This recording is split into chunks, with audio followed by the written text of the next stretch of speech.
The morning sun peeked through the tattered curtains of Kofi's small bedroom, casting golden streaks across his weathered notebook. At 12 years old, Kofi Mensah had never owned a real piano, but that hadn't stopped him from falling in love with the instrument. On the pages of his notebook, he had carefully drawn piano keys in neat rows, the black and white rectangles slightly smudged from constant use.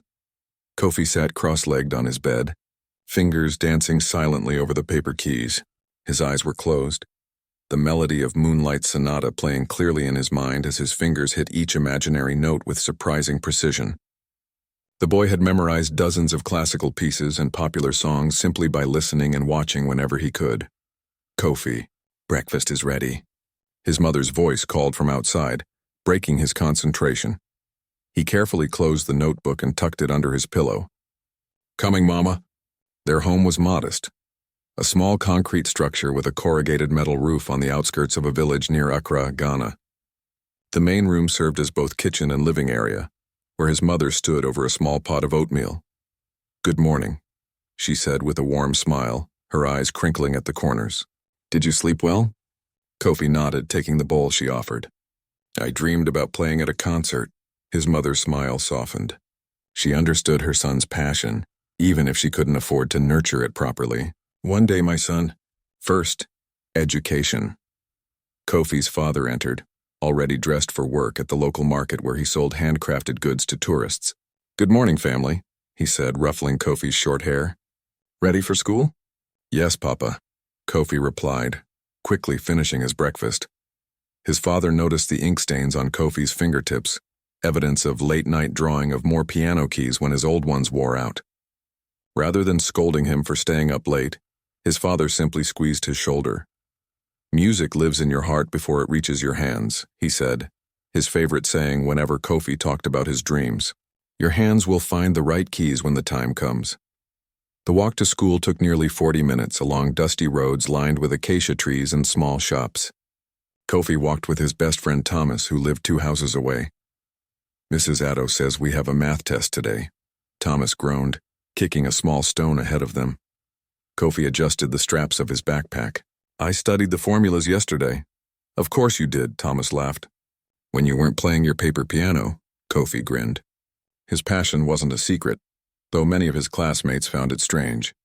Why obsess over an instrument you rarely get to touch? But Thomas never teased him cruelly. It was always good-natured ribbing between friends. "Mr. Osei is letting me use the music room during lunch today," Kofi said, unable to keep the excitement from his voice. Mr. Osei, the music teacher, had taken notice of Kofi's dedication and occasionally allowed him to practice on the school's old keyboard when it wasn't being used for classes. These brief sessions were precious to Kofi, real keys under his fingers instead of paper drawings. School passed in a blur of lessons, with Kofi's mind often drifting to the 30 minutes of piano time that awaited him. When lunch finally arrived, while other students rushed to the cafeteria, Kofi hurried in the opposite direction. The music room was small and cramped, with a few worn drums, some recorders, and the keyboard, a basic model with keys that sometimes stuck. To Kofi, it might as well have been a concert grand piano at Carnegie Hall. "Ah, right on time," Mr. Osei said, unlocking the door. A tall man with kind eyes and patient hands. He'd been teaching music at the school for over 20 years. 30 minutes today, Kofi. I have a meeting after." "Thank you, sir." Kofi rushed to the keyboard, turning it on with reverent care. Mr. Osei watched as the boy positioned his hands, his technique largely self-taught but surprisingly correct. "What will you play today?" "I've been practicing a song I heard on the radio," Kofi said, then began to play a popular high-life tune. The melody flowed from his fingers, not perfect but played with such feeling that the imperfections seemed intentional. Mr. Osei leaned against the wall, arms crossed, eyebrows raised in quiet amazement. Despite having only these short practice sessions, Kofi played with an intuition that couldn't be taught. When Kofi finished, Mr. Osei clapped slowly. "You have a gift, Kofi. Have you been practicing somewhere else?" Kofi looked down, slightly embarrassed. "Just on my paper piano, sir." The teacher's expression shifted to something between surprise and sadness. "Paper piano?" Kofi explained his notebook with drawn keys, how he practiced fingering silently at night, how he visualized the sound of each note. "I see." Mr. Osei said quietly. Well, today I have something for you. He reached into his desk drawer and pulled out several sheets of paper. Sheet music for the song you just played. Study it. It will help you understand the structure. Kofi's eyes widened as he accepted the pages. Real sheet music was a luxury. Thank you, sir. I'll take very good care of it. I know you will. Mr. Osei smiled. Now you have 20 more minutes. Make them count. After school, instead of going straight home, Kofi took a detour to the small community church. It was Tuesday, which meant Sister Grace, the elderly caretaker, would be arranging flowers for Sunday's service. He found her in the main hall, humming as she trimmed stems. Good afternoon, Sister Grace. Kofi greeted politely. Her wrinkled face brightened. Kofi, I wondered if you'd come today. She checked her watch. You have until 5 o'clock. Pastor Daniel has a meeting then. Thank you, Kofi said, already making his way to the church's upright piano. This was his other sanctuary, an aging upright piano donated years ago by a missionary family. It was out of tune in places with a few keys that produced no sound at all, but it was real. The ivory was yellowed and chipped, revealing the wooden keys beneath. But when Kofi sat on the bench, it felt like coming home. For the next 30 minutes, he lost himself in the music, playing songs he'd learned by ear, practicing scales, and trying to decipher the sheet music Mr. Osei had given him. Sister Grace continued her work, occasionally closing her eyes to listen, a small smile playing on her lips. That boy has been touched by God's hand, she often told the pastor. Music like that doesn't come from just anywhere. When 5 o'clock approached, Sister Grace gently touched Kofi's shoulder. Time to go, child. Kofi nodded, playing one final chord before closing the fallboard carefully over the keys. Thank you, Sister Grace. You're welcome, child. Thursday? Yes, please. Kofi confirmed their standing arrangement. The sun was beginning its descent as Kofi walked home, his mind still filled with melodies. His route took him past a small electronics shop where the owner, Mr. Addo, often played music videos on an old television in the window. Kofi stopped, as he always did, to watch. Today, the screen showed a jazz band performing on a stage filled with lights, the pianist's hands flying over the keyboard with impossible speed and grace. Kofi stood transfixed, studying the player's technique. How he leaned into emotional passages, how his hands positioned for difficult runs. You again? Mr. Addo said, coming outside. You'll wear out my sidewalk, boy. Kofi smiled sheepishly. Sorry, sir. The piano player is amazing. Mr. Addo's expression softened. That's Joseph Collins, famous jazz pianist from America. This band is touring Africa next month. They'll be in Accra. Kofi's heart skipped a beat. Really? Here in Ghana? At the National Theater. Not that tickets are cheap, Mr. Addo added with a knowing look. The thought of real professional musicians, a real pianist, performing so close made Kofi's head spin. He thanked Mr. Addo and continued home, his walk now with an extra bounce. At home, his mother was preparing dinner while his father repaired a chair. His two younger sisters played a clapping game in the corner. You're late, his mother observed, though her tone wasn't accusatory. I was at the church piano, Kofi explained, setting his backpack down. And then, Mama, Papa, the Joseph Collins band is coming to Accra next month. His parents exchanged a glance that Kofi recognized, the look that meant they wished they could give him something they couldn't afford. That's wonderful, his father said carefully. Perhaps Mr. Osei will tell you all about the concert afterward. Kofi's excitement dimmed slightly, but he nodded. He understood their financial reality, and he never complained about what they couldn't provide. Instead, he helped set the table for dinner, his mind turning over a wild idea that had begun to form. After dinner, Kofi sat on his bed with his prized notebook, but instead of practicing on his paper piano, he began to write a letter. The words came slowly at first, then in a rush of hope and determination. Dear Joseph Collins and the Jazz Collective, he wrote, My name is Kofi Mensah. I am 12 years old and my dream is to play piano like you. He wrote about his paper piano, about the 30 minutes twice a week on real instruments, about how he'd learned their songs by watching videos and listening carefully. And then, with a boldness that surprised even himself, he wrote his impossible request. As Kofi finally turned out his light that night, the letter carefully folded inside his notebook. He looked out his window at the stars, The same stars, he thought, that shone over concert halls where real pianists played on real grand pianos. One day, he whispered to himself, his father's words echoing in his mind, "Music lives in your heart before it reaches your hands." He fell asleep with melodies still dancing through his dreams, unaware that his life was about to change in ways he could never imagine. 2 weeks passed, and Kofi couldn't stop thinking about the Joseph Collins Band coming to Accra. Every spare moment, he found himself at Mr. Addo's electronics shop, watching whatever videos of the band the shop owner played on the display television.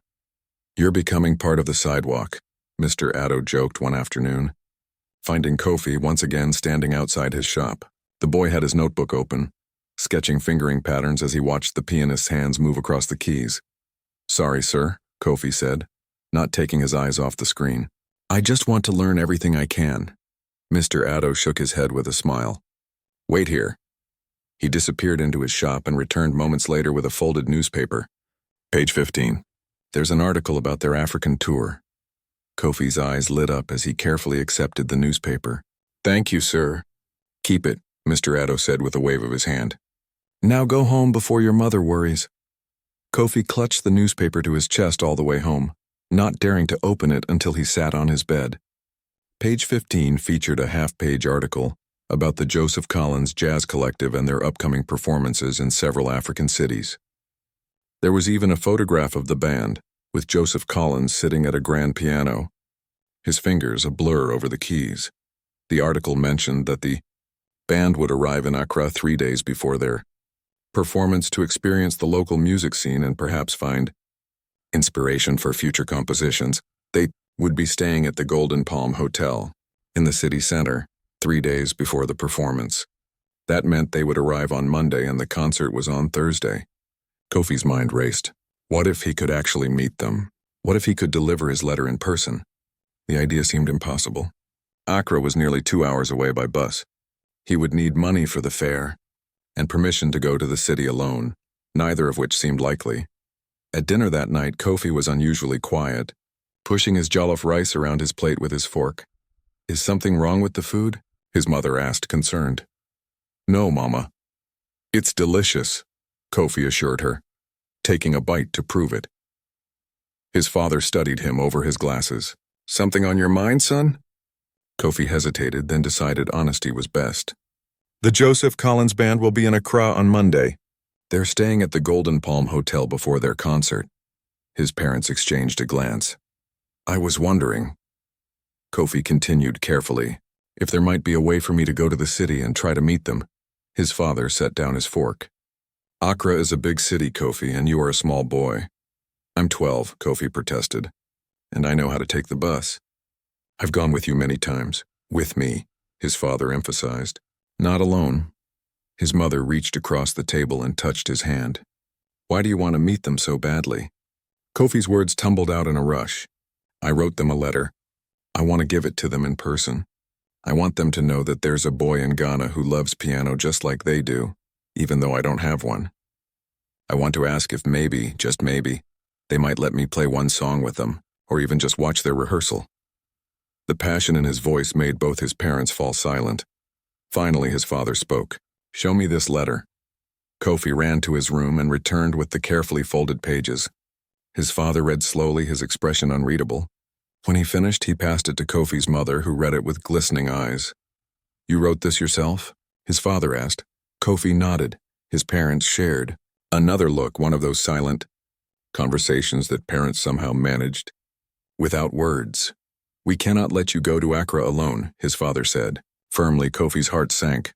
"But," his father continued, "your Uncle Kwame is delivering goods to a shop near the Golden Palm on Tuesday. Perhaps he could take you." Hope bloomed in Kofi's chest. Really, he would do that? "I will speak with him tomorrow," his father promised. "But Kofi, you must understand, these are famous people. They meet many fans. They may not have time for everyone." "I know, Papa," Kofi said, trying to contain his excitement. "But I have to try." His mother squeezed his hand. "That is the spirit that makes music live in your heart." The next day was Sunday, and after church, Kofi's father spoke with Uncle Kwame, a round-faced man with a booming laugh. Uncle Kwame was his father's younger brother and drove a delivery truck for a food supplier. "So my nephew wants to meet famous musicians?" Uncle Kwame grinned, ruffling Kofi's hair. "Well, it just so happens I'm delivering to the Sunshine Market on Tuesday. That's only 3 blocks from the Golden Palm. Can I come with you, please?" Kofi asked eagerly. Uncle Kwame looked at Kofi's father, who nodded slightly. "I suppose one small passenger won't hurt. But you must promise to stay with me until we reach the hotel. After that you have 2 hours, no more, before you must meet me back at the truck." "Yes, Uncle." "Thank you." Kofi could barely contain himself. "I'm leaving at 6 in the morning," Uncle Kwame warned. "Be ready." Monday crawled by with agonizing slowness. Kofi could hardly focus in school, earning a gentle scolding from Mrs. Addo when she caught him staring out the window instead of solving mathematics problems. "Sorry, Mrs. Addo," he mumbled, forcing himself to concentrate on fractions. During his piano time with Mr. Osei, Kofi played with even more passion than usual. "You seem inspired today," Mr. Osei commented. Kofi told him about his plan to meet the Joseph Collins Band. To his surprise, Mr. Osei didn't dismiss the idea as foolish. "Music creates bridges between worlds," the teacher said thoughtfully. "Take this." He handed Kofi a small envelope. Inside was a business card with Mr. Osei's name and music instructor Lakeside School printed beneath it. "If by some chance you speak with them, give them my card. Tell them I have a student with extraordinary talent who deserves a chance." Kofi was speechless. "You think I have extraordinary talent?" Mr. Osei smiled. "I've taught music for 20 years, Kofi. I know talent when I hear it, even on an old keyboard with sticky keys." That evening, Kofi packed his backpack carefully, his letter, now in a clean envelope with Joseph Collins Jazz Collective written in his best handwriting, Mr. Osei's business card, his notebook with piano drawings, a water bottle, and the small amount of money his father had given him for lunch. "Remember," his mother said as she tucked him into bed, "whatever happens tomorrow, we are proud of you for having the courage to try." Kofi barely slept that night, his mind filled with imagined conversations with Joseph Collins. What would he say? Would the famous pianist laugh at his paper piano? Would he even get to speak with any of the band members at all? When his father woke him at 5:30 the next morning, Kofi was already half-dressed, sitting on the edge of his bed. "Ready for your big adventure?" his father asked softly, careful not to wake the rest of the family. Kofi nodded, both excited and nervous. His father handed him a small package wrapped in cloth. "Breakfast for the road. And this," he pressed a folded bill into Kofi's hand, "is for emergencies only. Keep it hidden." Kofi's eyes widened at the amount, more money than he'd ever been entrusted with. "Papa, I can't." "You can, and you will," his father interrupted gently. "A man must be prepared." Outside, Uncle Kwame's truck rumbled in the early morning darkness, headlights cutting through the lingering night. Kofi hugged his father tightly. "Remember what I always tell you," his father said. Kofi smiled. "Music lives in your heart before it reaches your hands." "That's right. Now go." The drive to Accra took longer than expected. Traffic grew heavy as they approached the city, with cars, motorbikes, and buses weaving between lanes. Kofi stared out the window, taking in the tall buildings, colorful signs, and crowds of people hurrying along the sidewalks. "It's so big," he breathed, suddenly feeling very small. "First time in the big city without your parents, eh?" Uncle Kwame chuckled. "Don't worry. Accra is just a bigger village with taller houses and more noise." They reached the Sunshine Market around 9 o'clock. Uncle Kwame parked his truck in the loading area behind the market. "Help me unload these crates. Then you can go to your hotel," Uncle Kwame said, jumping down from the driver's seat. Kofi worked quickly, carrying smaller boxes of vegetables and fruits into the market's storeroom. By 10 o'clock they had finished. "Now," Uncle Kwame said, wiping his brow, "the Golden Palm is 3 blocks that way." He pointed east. "Turn right at the big blue building, then left at the traffic light. You can't miss it. Be back here by noon, understand? We need to leave for home by 12:30. "Yes, Uncle, thank you." Kofi adjusted his backpack straps and set off, heart pounding with anticipation. The streets of Accra were busier than Kofi had ever seen them on his few previous visits with his parents. Street vendors called out their wares, taxis honked their horns, and people rushed in all directions. Kofi stuck close to the buildings, Carefully following his uncle's directions, the Golden Palm Hotel appeared suddenly as he turned the corner, a gleaming white building with huge glass doors and a gold-painted palm tree on a sign. Above the entrance, men in crisp uniforms stood at the doors, opening them for people in fancy clothes. Kofi stopped across the street, suddenly unsure. How would he get past those uniformed men? Would they let a boy like him into such a fancy place? He watched for a while, gathering his courage. Then, taking a deep breath and straightening his shoulders, he crossed the street and approached the hotel entrance. "Excuse me," he said to one of the uniformed men. "Is the Joseph Collins band staying here?" The man looked down at him with a slightly amused expression. "They are, young man. Are you a fan?" Kofi nodded eagerly. "I have a letter for them. It's very important." The doorman's expression softened. "Many people have very important letters for our guests.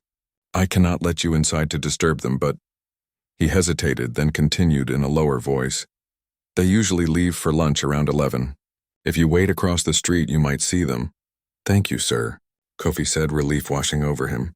He retreated to a small bench across from the hotel entrance, clutching his backpack to his chest.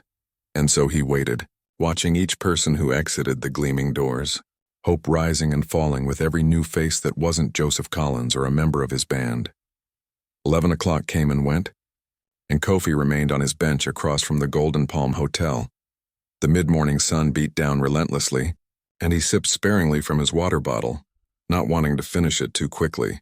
His excitement had gradually mixed with anxiety as time passed. What if they didn't come out? What if his entire journey was for nothing?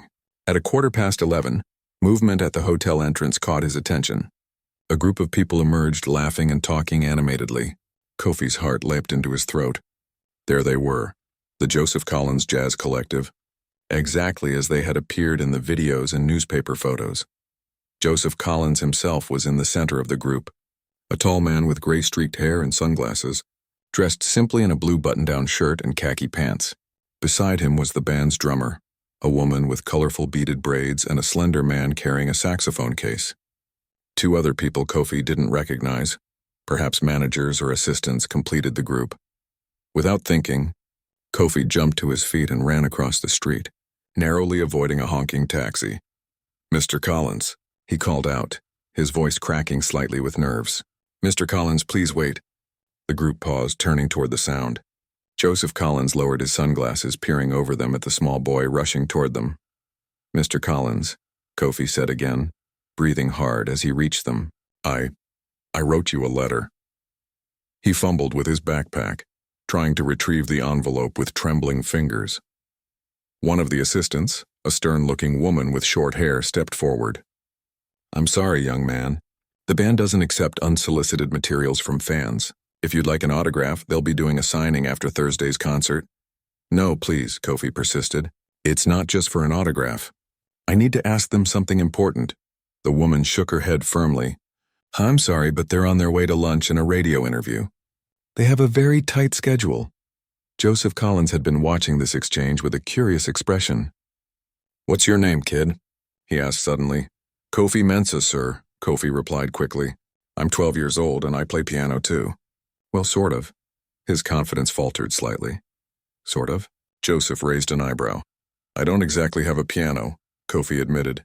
"I practice on paper keys I draw in my notebook.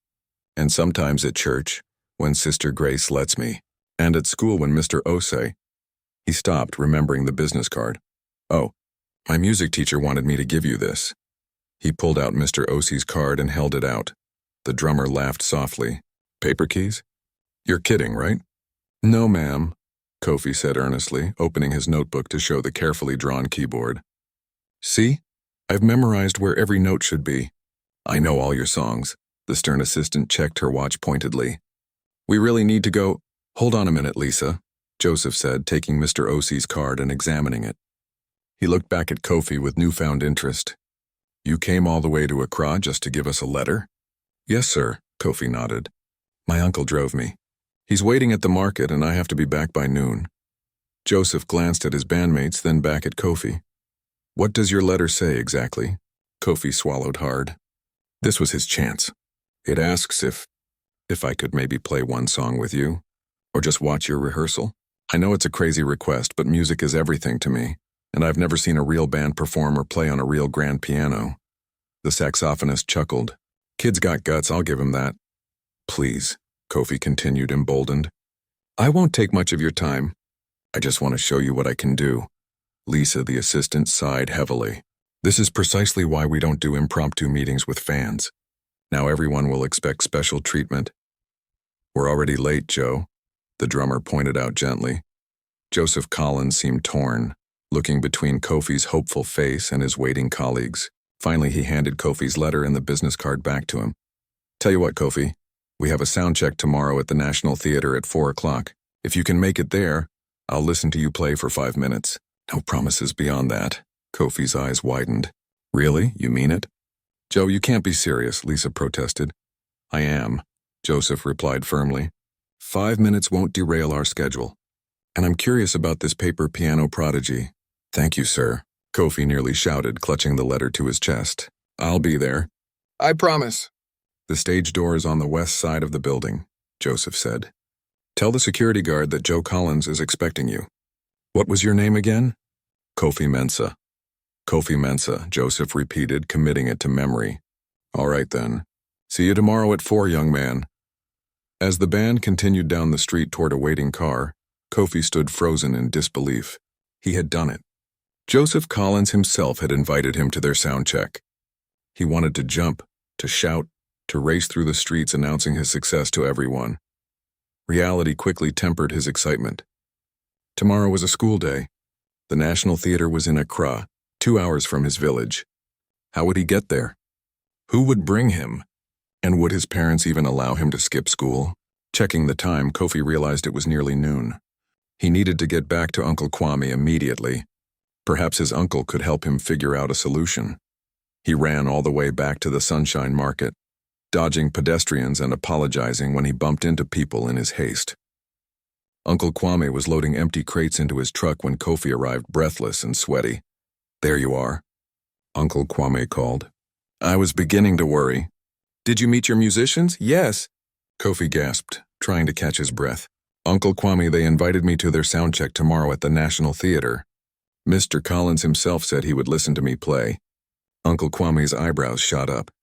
Tomorrow? During school? At 4 o'clock, Kofi confirmed. Please, Uncle, is there any way you could bring me again? I know it's a lot to ask, but this might be my only chance ever. Uncle Kwame scratched his chin thoughtfully. I don't have deliveries in Accra tomorrow, Kofi, and your parents would never allow you to miss school. Kofi's heart sank.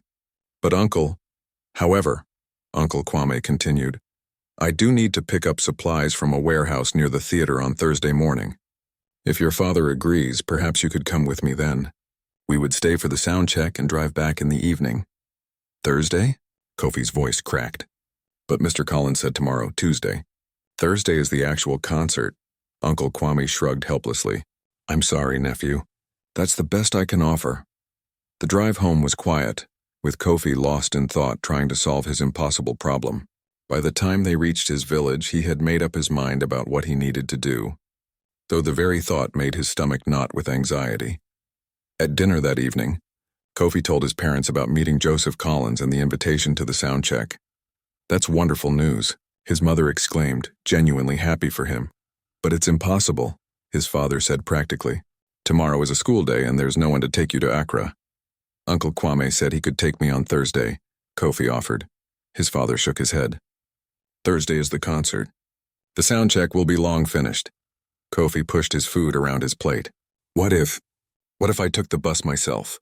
Just this once? His parents' expressions told him everything before they even spoke.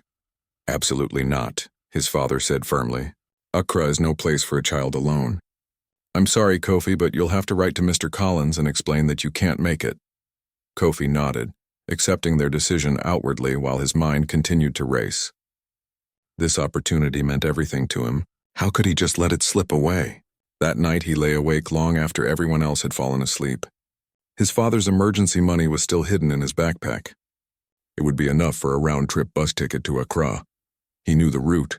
He'd traveled it many times with his parents. The thought of deliberately disobeying his parents made him feel sick with guilt. They trusted him.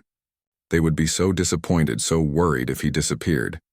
But this was his one chance, his only chance, to play on a real piano, to show a real musician what he could do. By morning, Kofi had made his decision. He would go to school as usual, but instead of returning home, he would take the afternoon bus to Accra. He could reach the National Theatre by 4, meet Mr. Collins for the promised 5 minutes, and be back on the evening bus before his parents grew too worried. It was a terrible plan. So many things could go wrong, but as Mr. Osei often said during music lessons, sometimes you must take a risk to hit the right note.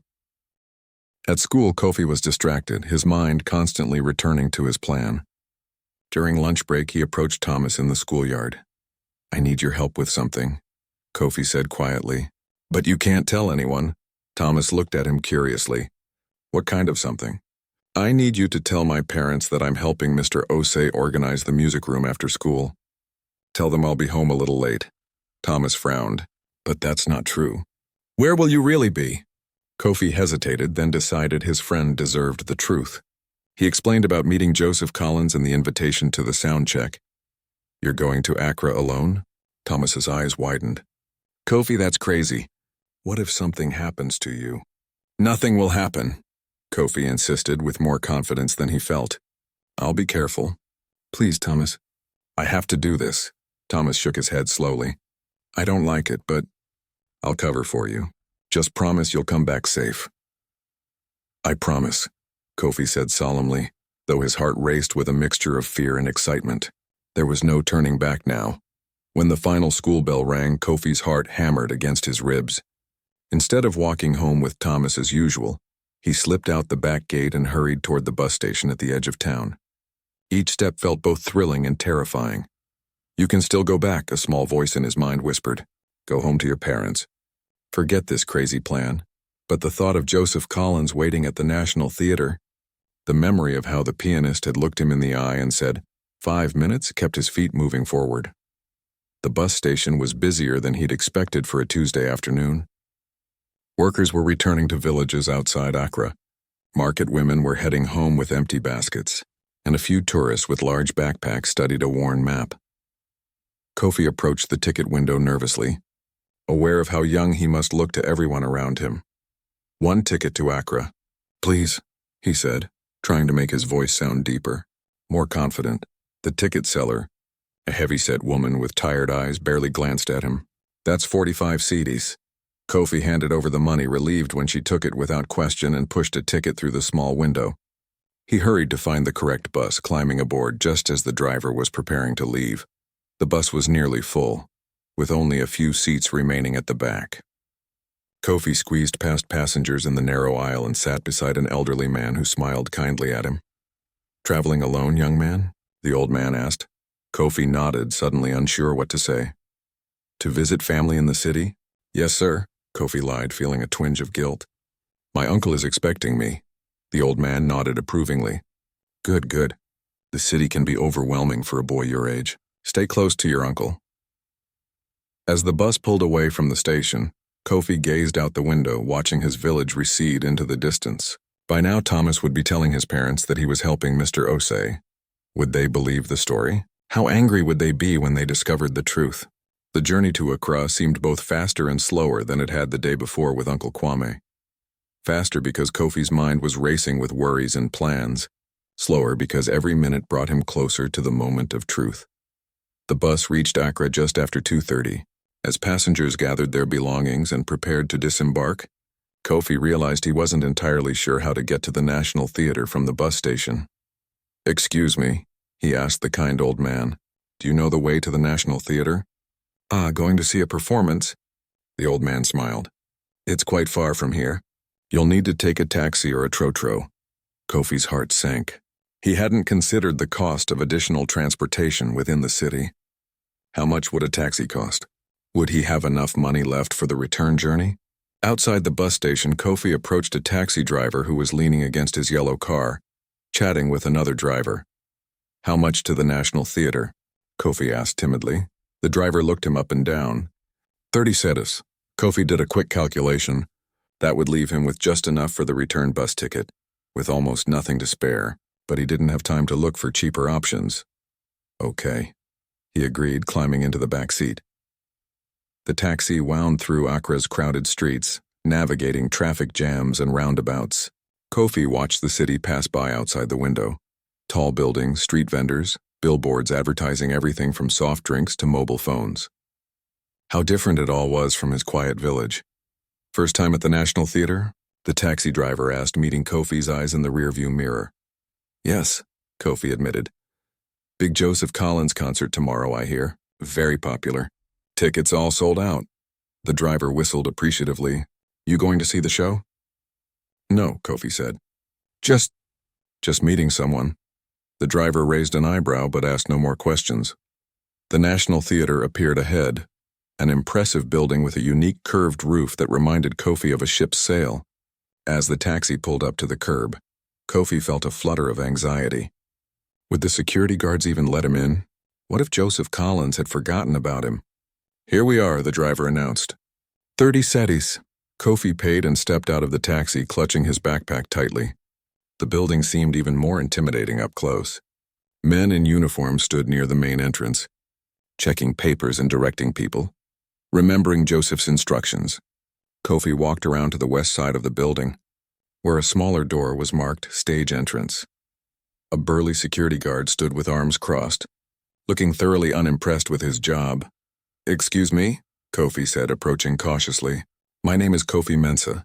Mr. Joseph Collins is expecting me for the sound check. The guard frowned down at him. Joseph Collins is expecting you? A child? Kofi nodded, trying to appear confident. Yes, sir. He told me to come at 4 o'clock and to tell the security guard that he's expecting me. The guard looked skeptical. Wait here. He stepped inside the door, leaving Kofi standing nervously on the step. Minutes passed. Kofi shifted his weight from one foot to the other, fighting the urge to run away. This had been a terrible idea. Even if Joseph had meant his invitation sincerely, why would he remember a random boy he'd met on the street?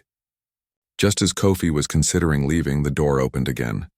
The guard stepped out, followed by a familiar face, Lisa, the stern assistant who had been with the band the day before. You actually came, she said, sounding surprised. Alone? Kofi nodded. Mr. Collins said I could watch the sound check and play for 5 minutes. Lisa sighed, checking her watch. Well, Joe said to let you in if you showed up. Come on then, but stay quiet and out of the way until they're ready for you. Relief flooded through Kofi as Lisa led him through the door and into a maze of backstage corridors. They passed rooms with signs like Dressing Room A and Technical Office, eventually emerging into the vast space behind the main stage. The stage itself was enormous, set with instruments, microphones, and what seemed like hundreds of lights hanging from above. In the center stood a magnificent grand piano, its polished black surface gleaming under the stage lights. Kofi stared at it in awe, unable to believe he might actually touch those keys. The band members were scattered around the stage, adjusting equipment and talking with technicians. Joseph Collins stood near the piano, deep in conversation with a man holding a clipboard.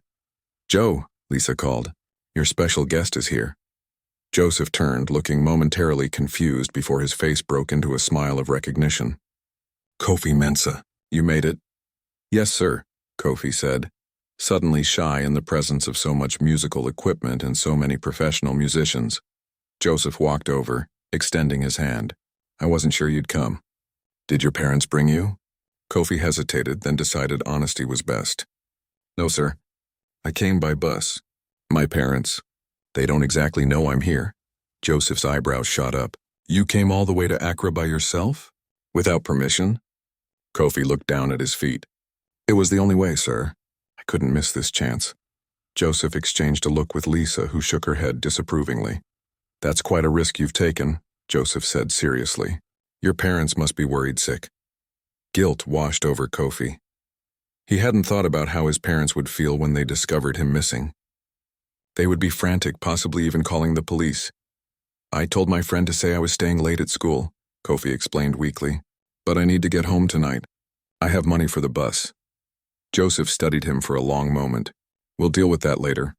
First things first, you came here to play, didn't you? Kofi nodded eagerly. Well, we're almost done with our technical checks. Give us about 20 minutes, and then the piano is all yours. For 5 minutes. Joseph added with a gentle smile. Lisa showed Kofi to a seat at the edge of the stage where he could watch without being in the way. For the next 20 minutes, he observed in fascination as the band ran through sound levels, lighting cues and brief snippets of songs. The drummer tested each drum in her kit. The saxophonist played runs of notes while a technician adjusted something on his microphone, and Joseph played chord progressions while another technician lay under the piano, doing something with the pedals. It was like watching a well-rehearsed dance, each person knowing exactly their role in preparing for tomorrow's performance. Kofi tried to memorize everything, how they communicated with each other, how they handled their instruments, the precise way Joseph positioned his hands on the piano keys. Finally, Joseph called out, "I think we're good here. Let's take 30, everyone." As the other band members and technicians drifted off stage, Joseph beckoned to Kofi. "Your turn, young man." Kofi approached the piano almost reverently. Up close it was even more beautiful. The keys a perfect white and black, not yellowed or chipped like the church piano. "Go ahead," Joseph encouraged. "Sit down."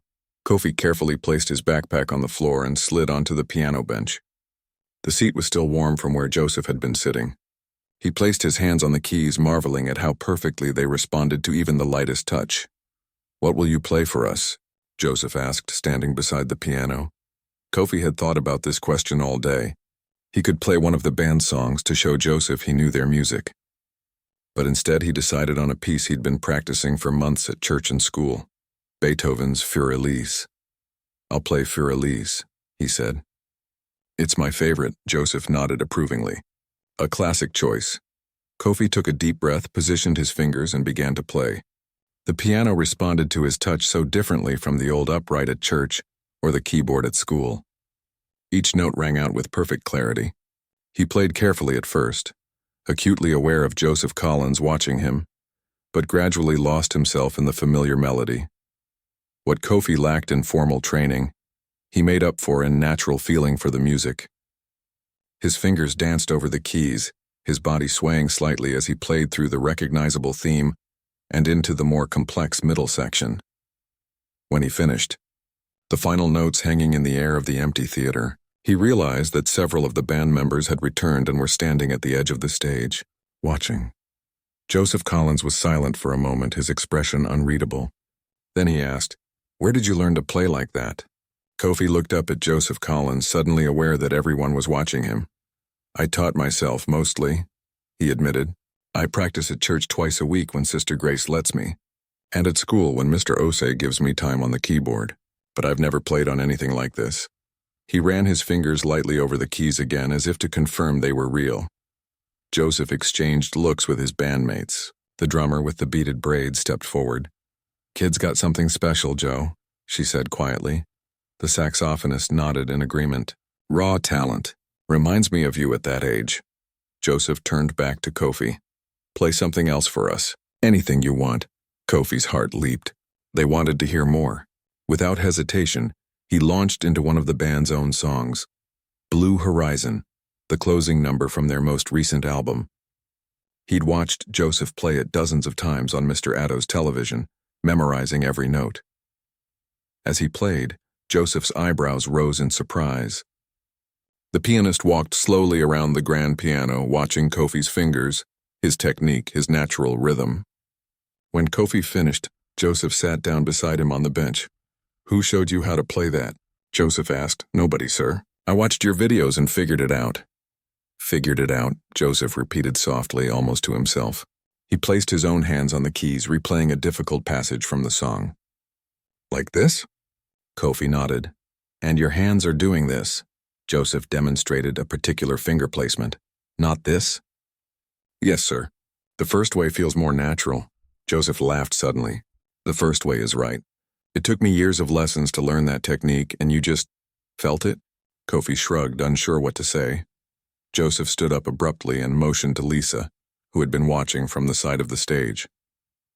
They had a brief, intense conversation, with Joseph gesturing emphatically while Lisa shook her head. Finally, she threw up her hands in apparent surrender and walked away. Joseph returned to Kofi, his expression serious. "We need to call your parents." Kofi's stomach dropped. Please, sir, I just need to catch the bus home. They don't have to know I came here. They already know, Joseph said gently. Your friend, what's his name? Thomas. Thomas couldn't keep your secret. When your parents came looking for you after school and you weren't there, he told them everything. Your father called the hotel looking for me about an hour ago. Lisa just got the message. Tears welled in Kofi's eyes. They must be so angry and worried. Yes, they are, Joseph agreed, not sugarcoating the truth. But they're also relieved that we found you. Lisa's calling them back right now to let them know you're safe. Kofi hung his head, shame washing over him. I'm sorry. I know what you wanted, Joseph interrupted, his voice kind but firm. Music is powerful. It makes us do crazy things sometimes. But part of being a musician, a real musician, is being responsible. That means not making the people who love you sick with worry. Yes, sir, Kofi whispered, a tear sliding down his cheek. Now, Joseph continued, your father is already on his way to Accra. Uncle Kwame is driving him. They should be here in about an hour. Kofi nodded miserably, imagining his father's face, the disappointment, the anger. In the meantime, Joseph said, his tone lightening, since you're already in big trouble, we might as well make the most of your 5 minutes, which, by the way, ended about 10 minutes ago. Kofi looked up in surprise. How would you like a quick piano lesson from an old pro? Joseph asked, sitting back down on the bench. For the next 45 minutes, Kofi received the most extraordinary piano lesson of his life. Joseph showed him proper finger positions, explained concepts like dynamics and phrasing, and patiently corrected his technique. The other band members drifted in and out, sometimes offering their own tips or just watching in amazement as the young boy absorbed everything like a sponge. You're a natural, the drummer told him during a break. I've seen professionals who couldn't pick things up that fast. As they were working on a particularly challenging passage of Blue Horizon, Lisa appeared at the edge of the stage. Joe, she called. Kofi's father is here. Joseph stopped playing. Send him in. Kofi's hands froze over the keys. His wonderful musical interlude was over. Now he had to face the consequences of his actions. His father appeared from the wings, followed by Uncle Kwame. Kofi had never seen his father look so tired, his usual neat appearance disheveled, worry lines etched deeply around his eyes. Papa, Kofi said quietly, standing up from the piano bench. His father rushed forward and pulled him into a tight embrace. Do you have any idea how worried we've been? He asked, his voice rough with emotion. Your mother is at home crying. The neighbors are out searching the village for you. We thought... He couldn't finish the sentence. I'm sorry, Papa, Kofi whispered into his father's shirt. I'm so sorry. Joseph Collins stepped forward, extending his hand. Mr. Mensah, I'm Joseph Collins. I'm partly responsible for this situation, and I apologize. Kofi's father looked at the famous musician with a mixture of anger and respect. My son has never disobeyed us like this before. He's a good boy. Yes, he is, Joseph agreed. And he's also an extraordinarily talented musician. Has he played for you before? Really played, I mean. His father looked confused. I've heard him at church sometimes, and he practices on his paper keys at home. Joseph shook his head in amazement. Paper keys. I still can't believe that. He turned to Kofi. Show your father what you showed me. Nervously, Kofi sat back at the piano. With his father watching, he played for Elise again, this time incorporating some of the techniques Joseph had just taught him. The music flowed even more beautifully than before, filling the empty theater with Beethoven's familiar melody. When he finished, he looked up to see his father staring at him with an expression he'd never seen before, a mixture of surprise, pride, and something like regret. Kofi, his father said softly, I had no idea. Music lives in your heart before it reaches your hands, Kofi quoted back to him. You always told me that, Papa. His father nodded, speechless for a moment. Then he turned to Joseph. Thank you for teaching my son today. But we must go home now. His mother is waiting, and he has broken our trust. Of course, Joseph said, but before you go, I'd like to make a proposal. 24 hours later, Kofi sat nervously in the wings of the National Theater, peeking out at the crowd that filled every seat. The concert was about to begin, and his stomach fluttered with butterflies. After lengthy discussions with his parents, several phone calls, and many apologies, an extraordinary plan had been formed. Joseph Collins had been so impressed by Kofi's natural talent that he had offered him a chance that seemed impossible just days ago. Kofi's mother sat in the front row, dressed in her Sunday best, her face glowing with pride despite the worry and anger of the previous day. Beside her was his father, looking slightly uncomfortable in the formal setting but sitting tall. Mr. Osei was there too, beaming like a man whose greatest prediction had come true. Even Thomas had been brought along, wide-eyed at being in the Grand Theater. The lights dimmed and the audience fell silent. Joseph Collins and his band took the stage to thunderous applause, launching into their first number with energy and skill that made Kofi's heart race. He watched every movement, every note, soaking in the experience of seeing professional musicians perform. After playing for nearly an hour, Joseph stepped up to the microphone during a break between songs. "Ladies and gentlemen," he said, his voice carrying throughout the theater, "music is a universal language that speaks to all of us. But sometimes it speaks most clearly to the young, to those whose hearts are open and whose spirits are free." The audience murmured in agreement. "Yesterday, I met a remarkable young musician, a 12-year-old boy who taught himself to play piano on paper keys because he didn't have access to a real instrument. When I heard him play, I was reminded of why I fell in love with music in the first place." Kofi held his breath, his heart pounding. "I'd like to invite that young man to join us on stage now, to show you what passion and determination sound like. Ladies and gentlemen, please welcome Kofi Mensah." The spotlight found Kofi as he walked onto the stage, squinting slightly in the bright light. The audience applauded politely, curious but uncertain what to expect from this child. Joseph guided him to the grand piano and whispered, "Just like we practiced." "You've got this." Kofi sat down, adjusted the bench, and placed his hands on the keys. He looked out at the audience, finding his parents' faces in the front row. His father nodded encouragingly. His mother wiped a tear. Taking a deep breath, Kofi began to play.